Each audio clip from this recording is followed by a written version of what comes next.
Salam alaikum. On a vu qu'une plante verte a besoin de la lumière pour faire sa photosynthèse, c'est-à-dire sans lumière, il n'y a pas de photosynthèse. La lumière qui est captée par la chlorophylle. La chlorophylle, c'est-à-dire le pigment qui est localisé dans les chloroplastes de la cellule. Dans cette vidéo leçon, nous allons parler du rôle de la lumière. À quoi sert l'énergie lumineuse qui est captée par la chlorophylle pour le déroulement de la photosynthèse. L'énergie lumineuse captée par la chlorophylle au niveau des chloroplastes va permettre le déclenchement d'une réaction chimique appelée la photolyse de l'eau.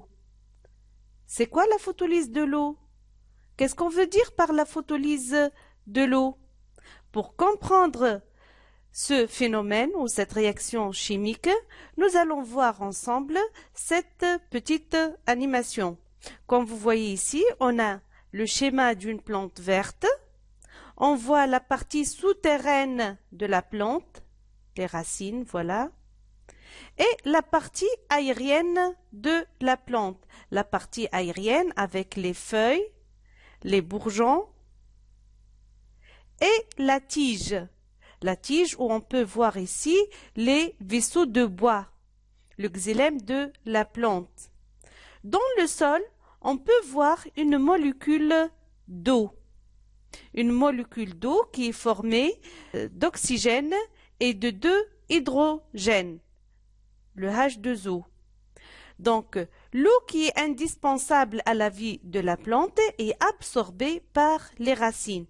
Une fois l'eau est dans les racines, elle va circuler à travers les vaisseaux de bois pour atteindre les différents organes aériens de la plante.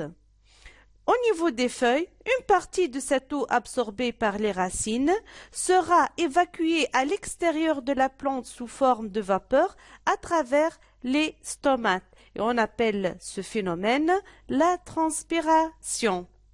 L'eau qui reste dans la feuille, c'est-à-dire dans la plante, sous l'action de l'énergie lumineuse qui est captée par la chlorophylle, cette molécule d'eau sera décomposée pour donner de l'oxygène et des hydrogènes. Donc, sous l'énergie lumineuse qui est captée par la chlorophylle, la molécule d'eau, la molécule de H2O, sera décomposée en oxygène et des protons H+, et bien sûr des électrons. On appelle cette réaction chimique qui se fait en présence de la lumière la photolyse de l'eau. Résumons un peu ce que je viens de dire. Donc, sous l'action de l'énergie lumineuse captée par la chlorophylle, la molécule d'eau, le H2O, sera décomposée en oxygène, des protons H+, et des électrons selon la réaction suivante.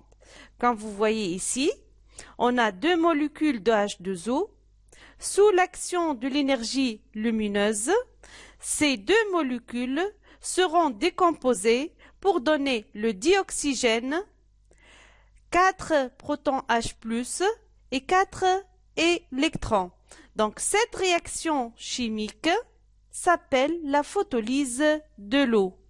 Comme vous voyez, donc la photolyse de l'eau est une réaction photochimique, c'est-à-dire qu'il ne peut avoir lieu que en présence de la lumière. S'il n'y a pas de lumière, il n'y a pas de photolyse de l'eau, et par la suite, il n'y a pas production de dioxygène, des protons H+, et des électrons. La question qui se pose ici, à quoi vont servir les produits de la photolyse de l'eau? Qu'est-ce qu'elle va faire la plante avec le dioxygène, les protons H+, et les électrons? Nous allons répondre à cette question très prochainement, Inch'Allah, dans une autre vidéo leçon sur la chaîne Taqi Academy. À très bientôt.